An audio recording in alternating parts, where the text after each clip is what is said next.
வணக்கம். நட்சத்திரம் என்பது தமிழ் ஜோதிடத்தில் மிக முக்கியமான ஒரு கூறாகும். ஒவ்வொரு நபரின் பிறந்த நேரத்தில் சந்திரன் விண்மீன் பந்தலின் எந்த பகுதியை சுற்றி சுழலுகிறானோ அந்த இடத்திற்கு ஏற்பவே அந்த நபரின் பிறந்த நட்சத்திரம் நிர்ணயிக்கப்படுகிறது. மொத்தம் 27 நட்சத்திரங்கள் உள்ளன. அவை ஒவ்வொன்றும் தனித்தனியான இயல்புகளும் ஆற்றல்களும் கொண்டவை. சந்திரன் ஒவ்வொரு நட்சத்திரத்திலும் சுமார் ஒரு நாளும் சில மணி நேரங்களும் தங்குகிறான். எனவே ஒரு நபரின் பிறந்த நேரத்தை துல்லியமாக கண்டறிந்தால் அவர் எந்த நட்சத்திரத்தில் பிறந்துள்ளார் என்பதையும் சரியாக கணிக்கலாம். நட்சத்திரம் ஒரு நபரின் உணர்வுகள், மனநிலை, பேசும் முறை, ஆழ்ந்த சிந்தனை திறன், குடும்ப வாழ்க்கை, கல்வி, தொழில், திருமண வாழ்க்கை, உடல் நலன் மற்றும் வாழ்க்கையின் முன்னேற்றம் போன்ற பல அம்சங்களில் நேரடியான தாக்கம் ஏற்படுத்தும். ஜாதகத்தில் சூரியன், சந்திரன் மற்றும் பிற கிரகங்களின் நிலைகளை பார்க்கும் போதும் சந்திரன் எவ்விடத்தில் இருக்கிறான் என்பதை மிக முக்கியமாக கருத்தில் எடுத்துக் கொள்கின்றனர். இது ஜாதகத்தின் ஆரம்ப புள்ளியாகும். மேலும் நட்சத்திரங்களை அடிப்படையாக வைத்துதான் திசை பலன்கள் கணிக்கப்படுகின்றன. ஒரு நபர் வாழ்க்கையில் எந்த காலத்தில் எதற்கான வாய்ப்புகள் வரும், எப்போது சவால்கள் ஏற்படும், எப்போது திருமண நேரம், குழந்தை பேறு போன்ற விசேஷங்கள் நடக்கும் என்பதையும் இந்த நட்சத்திரங்களின் இயக்கம் மூலம் கணிக்கலாம். நன்மை தரும் நட்சத்திரங்கள் ஒரு நபருக்கு சுப நிகழ்வுகளை தரும். சில நேரங்களில் சோதனைகளும் வரும். இதை பொறுத்து பூஜைகள், பரிகாரங்கள் போன்றவையும் பரிந்துரைக்கப்படுகின்றன. இதனால் நட்சத்திரம் என்பது ஒரு நபரின் முழு வாழ்க்கையின் பயணத்தை பாதிக்கும் ஒரு முக்கியமான ஜோதிட கூறம் என்பதை நாம் உணர வேண்டும்.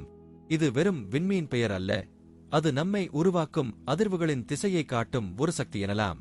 இப்போது 27 நட்சத்திரங்களுக்கு என்னென்ன தனித்துவங்கள் இருக்கிறது என்பதை பற்றி இந்த பதிவில் பார்ப்போம். இந்த பதிவை பார்ப்பதற்கு முன்பு இந்த சேனலை சப்ஸ்கிரைப் பண்ணாதவங்க சப்ஸ்கிரைப் பண்ணிக்கோங்க, பெல் பட்டனை கிளிக் பண்ணி வச்சுக்கோங்க. அப்பதான் நம்ம போடுற பதிவு உங்களுக்கு உடனுக்குடன் நோட்டிபிகேஷன் வரும். சரிவாங்க வீடியோக்குள்ள போகலாம். ரோகிணி நட்சத்திரக்காரர்கள் இயல்பாகவே அழகாலும் திறமையாலும் அனைவரையும் எளிதில் கவர்ந்திழுக்கும் தன்மை கொண்டவர்கள்.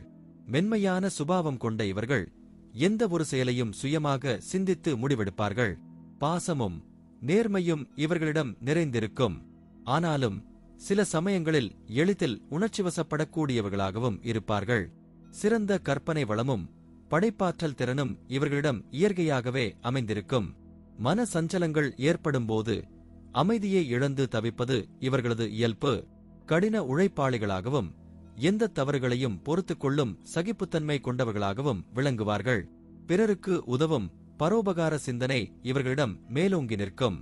பாரம்பரிய சிந்தனைகளை கொண்டிருந்தாலும் நவீன சிந்தனைகளையும் விரும்புவார்கள். எந்த காரியத்தை எடுத்தாலும் முழு அர்ப்பணிப்போடு செயல்படுவார்கள். இவர்களது வாழ்க்கை ஏற்ற இரக்கங்களை கொண்டதாக இருக்கும். ஜனவரி வசீகரம் நிறைந்த நட்சத்திரம் என்பதால் திரைத்துறையில் பெரிய கலைஞர்களாக பிரகாசிப்பார்கள். குடும்ப மற்றும் சமூக நியதிகளுக்கு கட்டுப்பட்டு நடப்பவர்கள். இந்த நட்சத்திரத்தில் பிறந்தவர்கள் திறமையான சிற்பிகளாகவும் நடனம் மற்றும் இசைத்துறையில் சிறந்து விளங்கும் கலைஞர்களாகவும் இயக்குநர்களாகவும் திகழ்வார்கள். பள்ளி, கல்லூரி கலை போட்டிகளில் பங்கேற்று ஏராளமான பரிசுகளையும் பாராட்டுகளையும் அள்ளுவார்கள்.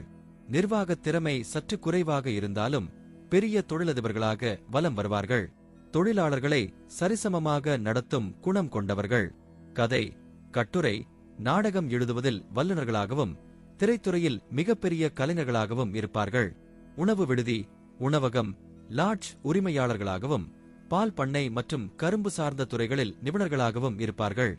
விற்பனை துறையிலும் சம்பாதிக்கும் திறமை கொண்டவர்களாகவும் இரும்பு வியாபாரத்திலும் ஈடுபடுவார்கள். விட்டுக் கொடுக்கும் குணம் நிறைந்திருப்பதால் குடும்பத்தில் எப்போதும் குதூகலம் நிலவும். சண்டைகள் வந்தாலும் எளிதாக பேசிச் சமாளித்து விடுவார்கள். நினைத்ததை நினைத்தபடி அடையும் ஆற்றலை பெற்றிருப்பார்கள். செல்வமும் செல்வாக்கும் இவர்களிடம் நிறைந்திருக்கும். காதல், திருமணம் இவர்களுக்கு கைகூடும். பிள்ளைகளுக்கு அதிக சுதந்திரம் கொடுப்பார்கள். சுகபோக வாழ்க்கையை விரும்புவதால் சில சமயங்களில் சோம்பேறித்தனம் கொண்டவர்களாகவும் இருப்பார்கள். ரோகிணியில் பிறந்தவர்களுக்கு சந்திரன் உச்ச ராசியான ரிஷப ராசி என்பதால் அடிக்கடி ஜல சம்பந்தப்பட்ட நோய்களால் பாதிக்கப்படுவார்கள். முகப்பரு, கண், மூக்கு, தொண்டைகளில் பிரச்சனைகள், மூட்டு வலி போன்ற உபாதைகளும் ஏற்படலாம். பகவான் ஸ்ரீகிருஷ்ணர் அவதரித்த நட்சத்திரம் ரோகிணி. இந்த நட்சத்திரத்தின் அதிபதி சந்திரன். ராசிநாதன் சுக்கிரன். ரோகிணி நட்சத்திரம் உயிர்த்தன்மை, இயற்கை வளர்ச்சி, உயிர்களின் பெருக்கம் ஆகிய குணாம்சங்களை வெளிப்படுத்துகிறது. சந்திரனின் சாரம் பெற்றுள்ள இந்த நட்சத்திரம் பால்வெளியில் அதிகம் ஒளிரும் தன்மை கொண்டது. ரோகிணி நட்சத்திரத்தில் பிறந்தவர்கள் எதையும் கற்றுக்கொள்வதில் வல்லவர்கள். பெரிய பதவியில் இருப்பவர்களின் அன்பை பெற்றிருப்பார்கள். எதையும் சுயமாகச் சிந்தித்து முடிவெடுக்கும் சுதந்திரமான குணத்தை கொண்டவர்கள். பெரியோர்களின் அறிவுரைகளை மதித்து நடப்பார்கள். மொழி பாடங்களில் பண்டிதராக விளங்குவார்கள். பசித்தவர்களுக்கு உணவளிப்பதில் சிறந்தவர்கள். வருங்காலத்தை முன்கூட்டியே உணரும் ஆற்றலை பெற்றவர்கள். பெண்கள் விரும்புபவர்களாக இருப்பார்கள். தங்க ஆபரணங்களையும் உயர்ந்த ரத்தினங்களையும் அணிபவர்களாக விளங்குவார்கள். அதிர்ந்து பேசாத மென்மையான குணம் கொண்டவர்கள்.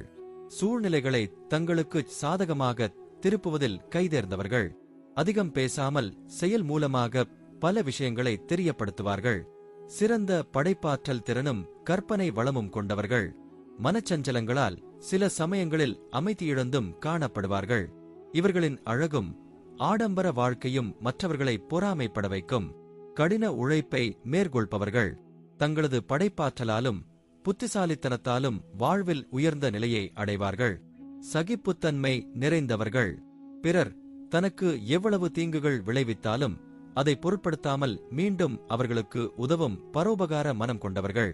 நட்சத்திரத்தின் அதிபதியாக சந்திர பகவான் இருப்பதால் எளிதில் மற்றவர் தவறுகளை மன்னித்து மறந்து விடுவார்கள். மனதில் வஞ்சம் இருக்காது. ஜனங்களை கவரும் நட்சத்திரம் என்பதால் திரைத்துறையில் பெரிய கலைஞர்களாக இருப்பார்கள். எதையும் விட்டுக் கொடுக்கும் மனப்பான்மை பெற்றவர்கள். பள்ளிகளில் கலை தொடர்பான போட்டிகளில் கலந்து கொண்டு பரிசுகளை அள்ளுவார்கள். ரோகிணி நட்சத்திர ஆண்கள் தனது மனைவியிடம் விட்டுக் கொடுத்து அனுசரித்து வாழ்வார்கள். இந்த நட்சத்திரத்தில் பிறந்தவர்கள் திறமையான சிற்பிகளாகவும் நடனம் மற்றும் இசைக்கலைஞர்கள் படைப்பாற்றல் இயக்குநர்களாக திகழ்வார்கள். விவசாயம், சுற்றுச்சூழல் தொழில்களில் ஈடுபட்டு சமூகத்தில் மிகப்பெரிய தாக்கத்தை ஏற்படுத்துவார்கள். விளம்பரம், கதை எழுதுவது, மார்க்கெட்டிங் மற்றும் நகைகள் வடிவமைத்தல் போன்ற தொழில்களில் பெரிய உச்சங்களை தொடுவார்கள். ரோகிணி நட்சத்திரம் 1ஆம் பாதத்தில் பிறந்தவர்கள் மேஷ ராசிக்குரிய செவ்வாய் பகவானின் ஆதிக்கத்துக்குட்பட்டவர்களாக இருப்பார்கள். சுகபோகங்களை அனுபவிக்க ஆர்வம் கொள்வார்கள். தான தர்மம் செய்பவர்களாக இருப்பார்கள். எப்போதும் மனப்போராட்டத்துடன் செயலாற்றுவார்கள். பூர்வீக சொத்துக்களை அனுபவிக்கும் யோகம் பெற்றவர்கள். காவல்துறை, இராணுவத்தில் விருப்பம் கொண்டவர்களாக இருப்பார்கள். ரோகிணி 2ஆம் பாதம் சுக்கிர பகவானின் ஆதிக்கத்துக்குள் வருகிறது. இதில் பிறந்தவர்களுக்கு செல்வத்திற்கு குறைவிருக்காது. சொகுசான வாழ்க்கையை அனுபவிப்பார்கள். எந்த விஷயத்தையும் கலையார்வத்தோடு ரசித்து செய்வார்கள். அழகிய தோற்றமும் உடலமைப்பும் பிறரை கவரும் விதமாக இருக்கும். சாந்தமான குணத்தை பெற்றிருந்தாலும் நெருக்கடி வரும் வேளைகளில் வீராவேசத்தோடு செயல்படுவார்கள். தர்ம சிந்தனை, இரக்கம், பொதுநலத்தில் ஈடுபாடு கொண்டவர்களாக இருப்பார்கள். விரும்பியது கிடைக்காவிட்டால் பெரும் துன்பத்திற்குள்ளாவார்கள். ரோகிணி 3ஆம் பாதம் புதன் பகவானின் ஆதிக்கம் பெற்ற பாதம் இது. இதில் பிறந்தவர்கள் இயல்பாகவே சிறந்த சிந்தனை திறனோடு புத்திசாலிகளாகவும் இருப்பார்கள். சிறந்த கல்விமானாக இருப்பார்கள். கணிதம், அறிவியல் துறைகளில் மிகப்பெரிய சாதனைகளை படைப்பார்கள். ஓவியம், சிற்பம், நடனம், இசை ஆகிய கலைகளில் அதிக ஈடுபாடு இருக்கும். சிலர் இந்த கலைகளில் நிபுணத்துவம் பெற்று பெயரையும் புகழையும் சம்பாதிப்பார்கள். நடுத்தர வயதிற்குள்ளாகவே பெரும் செல்வந்தராகும் யோகம் பெற்றவர்கள். ரோகிணி 4ஆம் பாதம் சந்திர பகவானின் ஆளுகைக்குள் வருகிறது. திடமான மனோபலத்தை பெற்றிருப்பார்கள். என்ன விரும்புகிறார்களோ அதை அடைவதற்கு முயலுவார்கள். குடும்ப பற்றுள்ளவர்கள். எதையும் பொறுமையாக சாதிக்கும் குணம் கொண்டவர்கள். ஆன்மீகத்தில் நாட்டம் கொண்டவர்கள். அரிசி, மருந்து, மீன் தொடர்பான தொழில்களில் மிகப்பெரிய செல்வத்தை ஈட்டுவார்கள். ஒரு சிலர் அரசியல் துறையில் ஈடுபட்டு பெரிய பதவிகளை அடைவார்கள். வெளிநாடுகளுக்கு பயணம் மேற்கொண்டு பெரும் பொருளையும் புகழையும் ஈட்டுவார்கள். ரோகிணி நட்சத்திரக்காரர்களுக்கான கோயில் காஞ்சிபுரம் மாவட்டத்தில் அமைந்துள்ள அருள்மிகு பாண்டவதூத பெருமாள் கோயில். இத்தல தாயார்கள் சத்யபாமா, ருக்மணி ஆவர். ரோகிணி நட்சத்திரத்தில் பிறந்தவர்கள் தங்கள் தோஷங்கள் அகல இத்தல இறைவனை வழிபடுகின்றனர். இத்தலத்தில் வீற்றிருக்கும் கிருஷ்ணரை தரிசித்து வந்தால் எந்த துன்பமாக இருந்தாலும் விலகிவிடும் என்பது ஐதீகம். நன்றி. இப்ப நான் சொன்ன அனைத்து விஷயங்களும் பொதுப்பலன் மட்டுமே. உங்களுடைய சுய ஜாதக அடிப்படையில் சில விஷயங்கள் மாறுபட்டு நடப்பதற்கு வாய்ப்புகள் உண்டு. இருந்தாலும் பெரும்பாலான விஷயங்கள் நான் கூறியபடியே உங்க வாழ்க்கையில் நடைபெறும். இந்த வீடியோ உங்களுக்கு பிடித்திருந்தால் நான் அடுத்த பாகம் 2 எடுக்க தயாராக உள்ளேன். பாகம் 2 வேண்டும் என்றால் பாகம் 2 என்று டைப் செய்யவும். பெரும்பாலான நண்பர்கள் பாகம் 2 வேண்டும் என்றால் விரைவில் பாகம் 2 வீடியோ பதிவு செய்கிறேன். இந்த வீடியோ உங்களுக்கு பிடித்திருந்தால் லைக், ஷேர் மற்றும் சப்ஸ்கிரைப் செய்யுங்கள். பக்கத்தில் உள்ள ஆல் பட்டனை கிளிக் பண்ணி வைத்துக் கொள்ளுங்கள். அப்பொழுதுதான் நாங்கள் போடும் வீடியோ உங்களுக்கு உடனுக்குடன் நோட்டிபிகேஷன் வரும். உங்களுடைய எதிர்கால வெற்றிக்கு என்னோட வாழ்த்துக்கள். நன்றி. வாழ்க வளமுடன்.